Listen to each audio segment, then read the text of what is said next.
mbaye mpirwa. Naba nitwa umwami kandi ntaho ntwara, banzi cyane ntabazi, ntawambonye n'umwe, ntujwe ntuyaheza.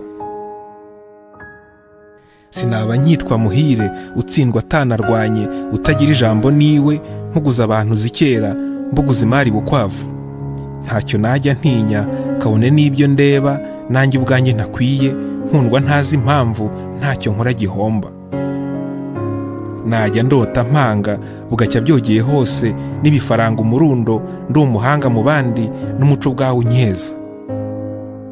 Najya nsaba ngahabwa, cyangwa se nkabiturwa, najya njya bya ruzungu, intore ziteye ubwuzu, zimwe zibyutsa amerwa. Naba ngera iyo nshatse, hose mpabwa ikaze, ntoranye izuru yego, intarama nkwije hose, nkinikiza ibitondo. Mbaye mpirwa.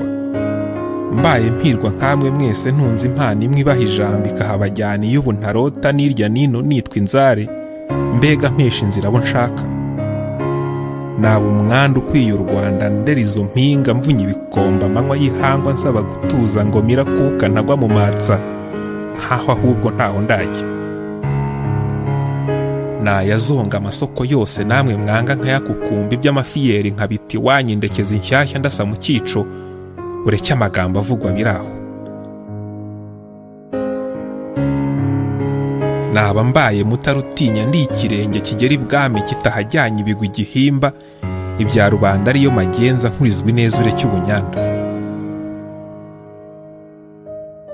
Nava mw'ubu bwige bwanjye, nanjye nkigenera indi ngendo ingengana mu bugenge, insanganiza amamari, imhaniye inzozi zanjye. Naba nkwiye ibyo nshima, intinya ari amateka, umwana ari umutware, amazuba ari amahire, iminsi nsekera cyane. Naba ndi ubukombe, mwiga intero zanjye, mutapfa kweza ibintu. Naba ndi umuhanga, mwogeza ntanakwiye. Nazerera mu isi zanyu, nkanazizonga bikabacanga, mukuri mwanga kwiga, ngo kwababwiwe niko rukumbi. Mbaye mpirwa ibirori byabo.